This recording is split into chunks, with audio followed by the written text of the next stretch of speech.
My greetings to you all. Today, in this video, we discuss Ulysses, written by Alfred Lord Tennyson. Let us know the poem. Ulysses was written in 1833 by Alfred Lord Tennyson, the future poet laureate of Great Britain. The poem takes the form of a dramatic monologue spoken by Ulysses, a character who also appears in Homer's Greek epic, the Odyssey, and the Dante's Italian epic, the Inferno. Ulysses is the Latinized name of Odysseus. In the Odyssey, Ulysses or Odysseus struggles to return home, but in Tennyson's Ulysses, an aged Ulysses is frustrated with domestic life and yearns to set sail again and continue exploring the world. Dante seems to condemn Ulysses' recklessness as an explorer, but in Tennyson's poem, there is nobility and heroism in Ulysses' boundless curiosity and unhaunted spirit.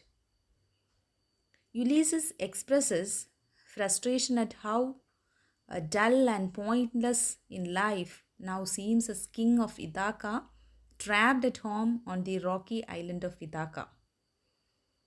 His wife is old, and he must spend his time enforcing imperfect laws as he attempts to govern people he considers stupid and uncivilized. In Ulysses' eyes, all his people do is try to store up wealth, sleep, and eat. They have no conception of who Ulysses really is or what his life has been like. Ulysses still yearns to travel the world like he used to do. As long as he is alive, he doesn't want to stop doing the things that, in his eyes, make his life worth living. He found joy, he claims, in every moment he spent traveling, even at the times when he was suffering. He found joy both when he was with his faithful crew members and when he was by himself, both when he was on land and when he was sailing the sea through rainstorms. He has become famous throughout the world as an explorer who was continually traveling and yearning to know more. Ulysses reflects that he has seen the learned a great deal about all the places where people live, about their lifestyles, cultures, and the ways governing themselves, etc. Everywhere he went, he was shown honor and respect. Ulysses also found joy fighting alongside his fellow soldiers, men he honored and respected when he fought in battles far home in the Trojan War. Ulysses feels that each person and place he has encountered has been changed by the encounter as he himself. But all these experiences have not satisfied his desire for travel. Rather, each encounter has only whetted his appetite to see more of the world. No matter how much of the world he sees, there is always still more to see. And it is these unseen regions that he always tries to pursue.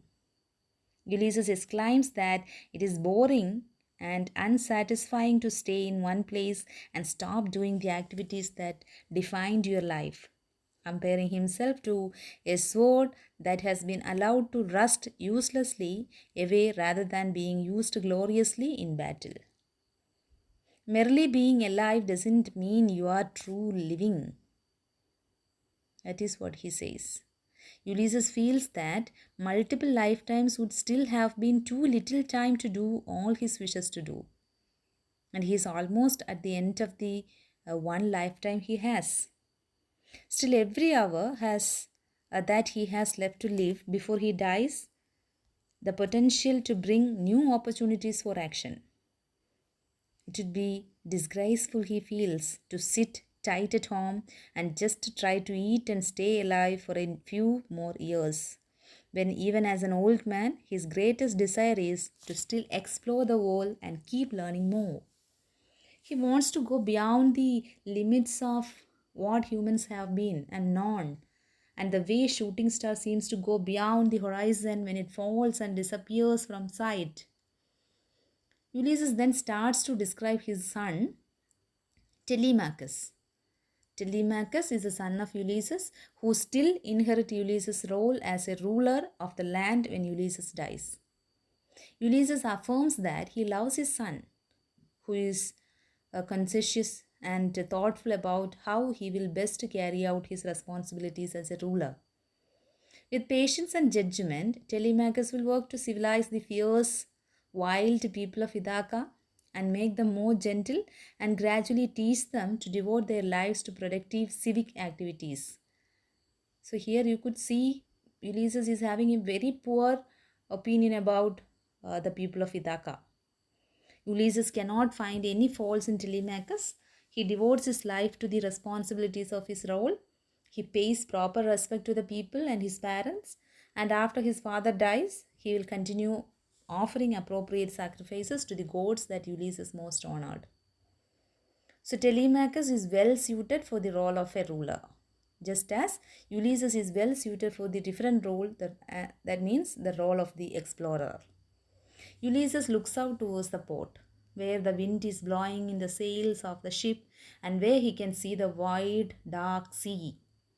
He now addresses his former crew, the men who worked alongside him and explored the world and gained new knowledge with him. He reminds them that they always accepted joyfully whatever their rivals would bring, whether trouble or good luck, and proudly faced every obstacle with resolution and bravery. Ulysses then acknowledges that both he and they have grown older, but insists that even as old men, they can still work hard and earn more respect. Soon they'll die, and their chance to do great deeds will be over. But before they die, they can still accomplish something heroic, something fitting for men that once battled the gods. The people of Idaka are beginning to light lamps in their homes. Night is falling, the moon is rising in the sky, the waves of the sea are murmuring almost as if they are speaking to Ulysses. Ulysses urges his crew, as his friends, to join him on one last voyage. Even now, they are not too old to explore some unknown region of the world. He invites them to board a ship, push away from the shore, and the man oars so they can beat the waves, because Ulysses still has the goal of sailing past the horizon as far as he can go before he ultimately dies. He acknowledges that the waves may sink their ships, but they may also find their way to place where the souls of the blessed go after death. There, they might even see their old companion, the accomplished warrior Achilles. Many of other heroic qualities have been diminished by old age, but they haven't been lost completely. They don't have the same strength or physical powers that they possessed as younger men fighting the epic, world changing battles. But inside, Ulysses declares, they are untimely the same men they always were. Their minds and hearts are still brave and composed in the face of danger and obstacles. Their bodies have been weakened by old age, something all human beings are destined to face, but their spirits are strong as ever. They remain determined to work hard, to pursue their goals and accomplish them, but to never give up. The meter in Ulysses reflects it is normal speaking patterns, mainly because it is in iambic pentameter. The pattern falls so that it is unstressed syllable followed by a stressed one. And the main theme of the poem, as I said, it is mortality and aging, adventure and quest for knowledge, and caution versus recklessness, then heroism, that is overcoming the limitations, etc. With this I conclude. Thank you. Hope you all have enjoyed.